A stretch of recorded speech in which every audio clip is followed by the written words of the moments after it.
میں نے منہ جنوب کی طرف کر لیا اور پھر ایسا ہوا جیسے کسی نے مجھے ویران محل کی چھت پر سے اٹھا کر جنوب کی طرف اچھال دیا، اور اس کے ساتھ ہی میں اپنے آپ ہوا میں پرواز کرنے لگا۔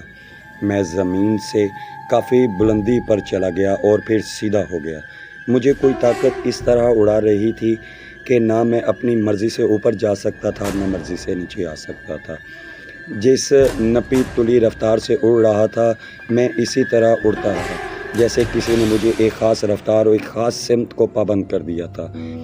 اس سے مجھے اطمینان بھی تھا کہ میں اپنی منزل کی طرف جا رہا ہوں۔ کئی شہر، کئی جنگل، کئی دریا، کئی پہاڑیاں سلسلے میرے نیچے سے گزر گئے، اور آپ انڈیا کا نقشہ دیکھیں تو آپ کو بنگلور کا شہر ملک کے جنوبی سرے پر بالکل وسط میں نظر آئے گا۔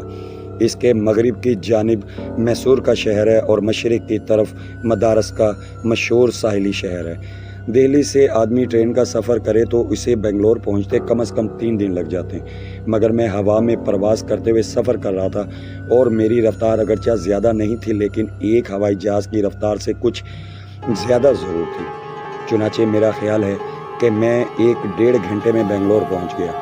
آپ یہ ضرور سوچیں گے کہ مجھے کس طرح معلوم ہوا کہ میں بنگلور کے شہر کے اوپر آ گیا۔ ایسا ہوا کہ جب میں نے نیچے کی ایک وسیع گنجان آبادی والے شہر کو دیکھا تو اچانک میری رفتار اپنے آپ کم ہو گئی اور کسی نے مجھے نیچے کی طرف آہستہ سے دھکیل دیا۔ میں سمجھ گیا کہ یہی بنگلور کا شہر ہے۔ میں ایک پہاڑی کے دامن میں درختوں کے درمیان اترا۔ اترنے کے ساتھ ہی میں اپنی انسانی شکل و صورت میں ظاہر ہو گیا۔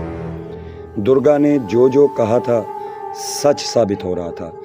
درختوں سے نکل کر باہر آ گیا تو دیکھا کہ پہاڑی پر اوپر کو کشادہ سیڑھیاں بنی ہوئی تھیں جن پر لوگ اوپر کو جا رہے تھے۔ معلوم ہوا کہ بخاری جی کا مزار اوپر پہاڑیوں پر درختوں میں سے ہے۔ اس کا مطلب تھا کہ جو طاقت مجھے وہاں تک لائی تھی اس نے مجھے اس بزرگ کے مزار کے پاس ہی اتار دیا تھا۔ میں بھی دوسرے زائرین اور عقیدت مندوں کے ساتھ پہاڑی کی سیڑھیاں چڑھنے لگا۔ پہاڑی کی چوٹی پر پہنچ کر دیکھا کہ ایک سفید 4 دیواری کے اندر بہت بڑے چبوترے پر گنبد والا ایک مزار ہے جس کے اوپر سبز پرچم لہرا رہا ہے۔ مزار کے دروازے میں دوسرے لوگوں کے ساتھ داخل ہوا تو مجھے کلام پاک کی تلاوت کی مقدس آواز سنائی دی۔ میں دل ہی دل میں کلمہ پاک کا ورد کرنے لگا۔ دیکھا کہ مزار کی ایک جانب چھوٹی سی مسجد بنی ہوئی تھی۔ میں نے مزار پر جا کر فاتحہ پڑھی اور مسجد آ گیا، وضو کیا اور مسجد کے صحن میں ایک طرف 2 نفل شکرانے کے ادا کیے اور وہیں روز نوا ہو کر بیٹھ گیا اور کلام پاک کی جو آیات مجھے یاد تھیں وہ دل ہی دل میں پڑھنے لگا۔ مجھے مسجد میں ہی 2 پہر ہو گئی۔ مجھے بھوک بھی لگ رہی تھی۔ ایک صاحب میرے پاس آئے اور فرمایا، بھائی صاحب چلیے لنگر شروع ہو گیا ہے۔ میں نے لنگر پر جا کر کھانا کھایا اور واپس مسجد میں آ کر بیٹھ گیا۔ میں نے باجماعت نماز ادا کی اور وہیں بیٹھا رہا۔ رات کو لنگر میں جا کر تھوڑا بہت کھانا کھایا اور وضو کر کے بعد جماعت نماز عشاء ادا کی اور مسجد کے صحن کے کونے میں ایک درخت کے سائے میں سر جھکائے بیٹھا خدا کے حضور اپنے گناہوں کی بخشش کے لیے دعا مانگ رہا تھا۔ ایک مدت بعد نماز پڑھنے کے بعد میرے دل کو اتنا سکون حاصل ہوا تھا کہ اتنے سکون کا احساس مجھے پہلے کبھی نہیں ہوا تھا۔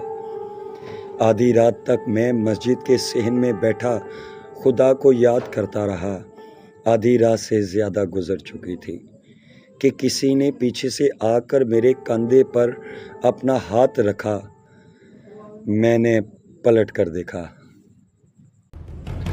یہ ایک نورانی شکل والے سبز لباس میں ملبوس بزرگ تھے جنہوں نے بڑی پرسکون آواز میں کہا، میرے ساتھ آؤ۔ میں ان کے ساتھ مسجد سے باہر آ گیا۔ وہ مجھے ساتھ لے کر درختوں کے ایک جھنڈ کی طرف چل پڑے۔ درختوں کے جھنڈ میں ایک چبوترے پر چھوٹی سی بارہ دری بنی ہوئی تھی۔ وہ بزرگ بارہ دری میں بیٹھ گئے اور مجھے بھی اپنے پاس بٹھا لیا۔ میں بڑے ادب سے ان کے پاس بیٹھا تھا، میں خاموش تھا۔ بزرگ نے بڑی پرسکون اور دل میں اتر جانے والی آواز میں فرمایا، تم نے اپنے گناہوں سے توبہ کر لی ہے اور آئندہ سے گناہ نہ کرنے کا دل سے عہد کیا ہے۔ خداوند کریم نے تمہاری توبہ قبول فرمائی ہے اور تمہاری رہنمائی کے لیے ایک ذریعہ، ایک سبب پیدا کر دیا ہے۔ میں جانتا ہوں کہ تم ایک نیک مقصد کو لے کر اس مہم پر جا رہے ہو۔ تم ایک ایسی بھٹکی ہوئی روح کو کفر کے اندھیروں سے نکالنے جا رہے ہو، جس نے اپنی زندگی میں دل سے اسلام قبول کر لیا تھا۔ اللہ کی ذات پاک غفور الرحیم ہے، اس نے اس عورت کے گناہ بھی معاف فرما دیے ہیں۔ اتنا فرما کر وہ بزرگ خاموش ہو گئے۔ میری آنکھوں سے آنسو آ گئے۔ بزرگ نے میرے آنسوؤں کو دیکھ کر فرمایا، ان آنسوؤں نے تمہارے گناہوں کے رہے سہے داغ بھی دھو ڈالے۔ یاد رکھو کہ جو شخص اللہ کے بنائے ہوئے رستے پر چلتا ہے وہ دنیا اور آخرت دونوں میں سرخرو ہوتا ہے۔ مجھ پر رکت کی کیفیت سے طاری ہو گئی تھی، میری زبان سے الفاظ نہیں نکل رہے تھے، میں سر جھکائے خاموش بیٹھا تھا۔ بزرگ نے اپنے سبز کرتے کی جیب میں سے سبز رنگ کے کپڑے میں لپٹا ہوا ایک چھوٹا سا تعویذ نکال کر میرے دائیں بازو پر باندھ دیا اور فرمایا، اس تعویذ پر اللہ پاک کا اسم پاک لکھا ہوا ہے، یہ تمہیں کافر بدروحوں کے حملے سے محفوظ رکھے گا۔ پھر اس بزرگ نے ایک طرف اشارہ کر کے فرمایا، تم یہاں سے جنوب مشرق کی سمت جاؤ گے، وہاں تمہیں سیاہ چٹانوں کے درمیان بہتا ہوا دریا ملے گا جس کے ساتھ ساتھ تمہیں سفر کرنا ہوگا۔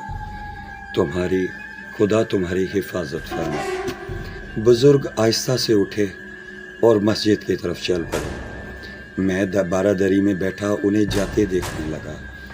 جب رات کے اندھیرے نے انہیں میری نظروں سے اوجھل کر دیا تو میں نے اپنی خطرناک مہم کے بارے میں سوچنا شروع کر دیا۔ اس وقت رات تھی، مجھے دن کی روشنی میں اپنی مہم کا آغاز کرنا تھا۔ یہ بات مجھے پریشان کرنے لگی تھی کہ اتنا دشوار گزار اور لمبا سفر اپنی عام جسمانی طاقت سے کیسے طے کر سکوں گا، اور پھر مجھے تو سیاہ چٹانوں کے درمیان بہنے والے دریا کا بھی پتہ نہیں تھا۔ میں یہ سوچ کر بارہ دری سے اٹھ کر مسجد کی طرف آ گیا اور بزرگ سے مل کر اس سلسلے میں مدد کی درخواست کرتا ہوں کہ مجھے کیا کرنا چاہیے۔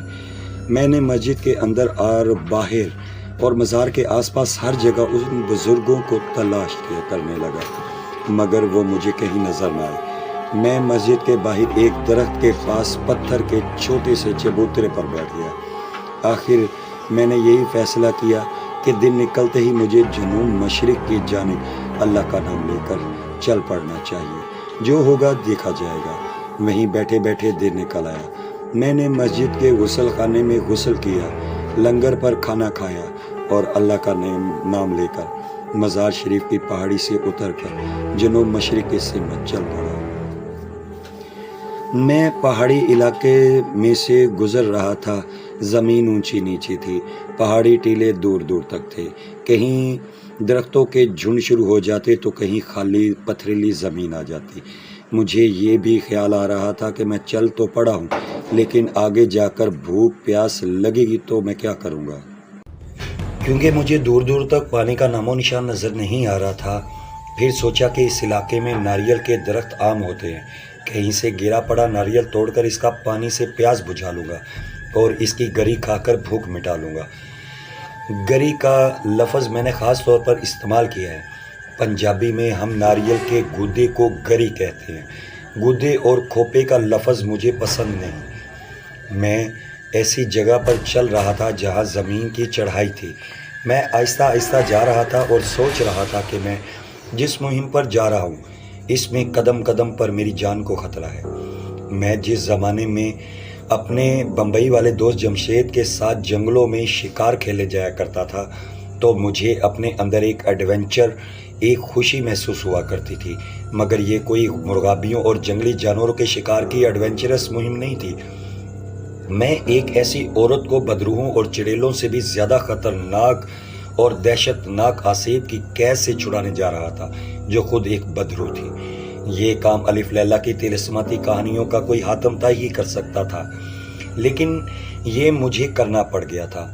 حاتم طائی تو ایک خیالی کردار تھا، مگر میں 20ویں صدی میں رہنے والا ایک زندہ اور حقیقی دنیا کا آدمی تھا۔ میں طاقتور ہونے کے باوجود کمزور بھی تھا۔ اگر مجھے اپنے آپ پر بھروسہ اور زبردست اعتماد تھا تو ساتھ ہی ساتھ یہ وسوسے بھی لگے ہوئے تھے کہ اگر کہیں ذرا سا بھی کمزور پڑ گیا یا میرا اعتماد کمزور پڑ گیا تو میری موت یقینی ہے۔ میں آپ کے آگے جھوٹ نہیں بولوں گا، مجھے روہنی کے آسیبی لڑکی نتالیہ کے آسیب سے بچانے کا اتنا خیال نہیں تھا جتنا خود کو آسیب سے نجات دلانے کا خیال تھا۔ اگر یہ بات نہ ہوتی تو درگا بدرو سے ملنے کے بعد جے پور سے سیدھا کسی نہ کسی طرح بھاگ کر پاکستان آ جاتا۔ مصیبت یہ تھی کہ جس عذاب میں روہنی مبتلا تھی میں بھی اسی میں گردن تک پھنسا ہوا تھا۔ جب تک میں نے نتالیہ کے آسیب اور پجاری رگو سے اپنی جان نہیں چھڑا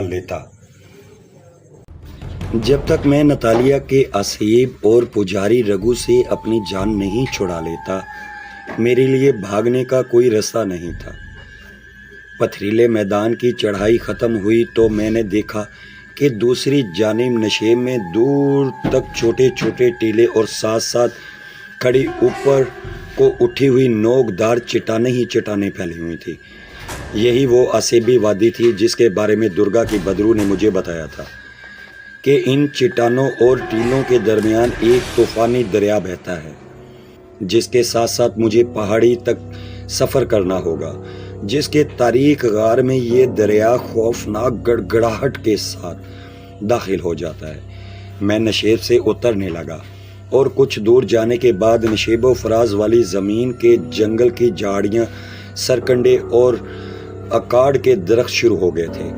یہ درخت بڑے ٹیڑھے میڑے نیچے کو جھکے ہوئے تھے۔ کسی درخت کی ٹہنیاں کسی انسانی پنجر کے ہاتھ کی طرح اوپر کو اٹھی ہوئی تھی۔ ان درختوں کو دیکھ کر ہی خوف آتا تھا۔ میرا دل پر دہشت کا ہلکا سا احساس طاری ہونے لگا۔ جیسے جیسے میں آگے بڑھ رہا تھا دل کی دھڑکن تیز ہوتی جا رہی تھی۔ میں ایک جگہ بیٹھ کر میں نے اپنے آپ کو سمجھایا کہ فیروز، اس طرح کام نہیں چلے گا، تمہیں ہمت پختہ عزم سے کام لینا ہوگا۔ خدا پر بھروسہ رکھو، اللہ کے پاک نام کا تعویذ تمہارے بازو پر بندھا ہوا ہے۔ اللہ پاک کا نام تمہاری حفاظت کرے گا۔ اٹھو، اپنے دل کو چٹان کی طرح مضبوط بناؤ، اللہ تمہارا مددگار ہے۔ اس کے ساتھ ہی یقین کریں، میں اپنے اندر اتنی طاقت محسوس کرنے لگا تھا کہ اگر کسی چٹان سے ٹکرا گیا تو چٹان ٹکڑے ہو جائے گی۔ ایک فرلانگ چلنے کے بعد ٹیلوں اور چٹانوں کا سلسلہ شروع ہو گیا۔ پہلے پہاڑی ٹیلے آ گئے۔ یہ بھورے رنگ کے بنجر ٹیلے تھے اور چھوٹی چھوٹی خشک جھاڑیوں سے ڈھکے ہوئے، یہ بالکل ایک دوسرے سے جڑے ہوئے تھے۔ ایک ٹیلا ختم ہوتا تو دوسرا شروع ہو جاتا تھا۔ ان کے درمیان تنگ رستے بنے ہوئے تھے جن میں اونچی اونچی گھاس اگی ہوئی تھی۔ میں بڑی مشکل کے ساتھ ان رستوں سے گزر رہا تھا۔ ٹیلے ختم ہوئے تو آگے سیاہ فام ڈرونی چٹانیں شروع ہو گئی تھیں۔ یہ چٹانیں اوپر جا کر نوکیلی ہو گئی تھیں۔ ان کی سیاہ دیواروں پر سبز زنگ چمٹا ہوا تھا جس سے پانی رس رس کر نکل رہا تھا۔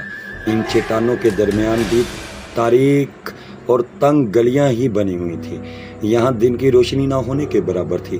بعض چٹانوں میں سے جھاڑیاں باہر کو نکلی ہوئی تھی اور انہوں نے تنگ رستے میں سایہ ڈال کر اندھیرا کیا ہوا تھا۔ ان چٹانوں میں سے گزر کر میں ایک جگہ آیا تو شور سنائی دینے لگا۔ جیسے آگے بڑھتا گیا شور کی آواز بڑھتی گئی۔ یہ آواز اتنی بڑھ گئی کہ سوائے شور کے مجھے کچھ سنائی نہیں دے رہا تھا۔ ذرا آگے گیا تو سامنے ذرا نیچے تنگ چٹانی دیواروں کے درمیان بڑے شور و زور کے ساتھ ایک دریا بہہ رہا تھا۔ موجوں کی رفتار بے حد تیز تھی اور وہ جھاگ اڑاتی، سر پٹکتی، چٹانوں سے ٹکرا ٹکرا کر ڈونی آوازیں پیدا کرتی، طوفانی رفتار کے ساتھ آگے کو جا رہی تھی۔ ایسے لگ رہا تھا کہ 6-7 میل کے پاٹ میں پھیلے ہوئے کسی دریا کو 30-40 فٹ قطرے کی سرنگ میں بند کر کے چٹانوں کے درمیان چھوڑ دیا گیا ہو۔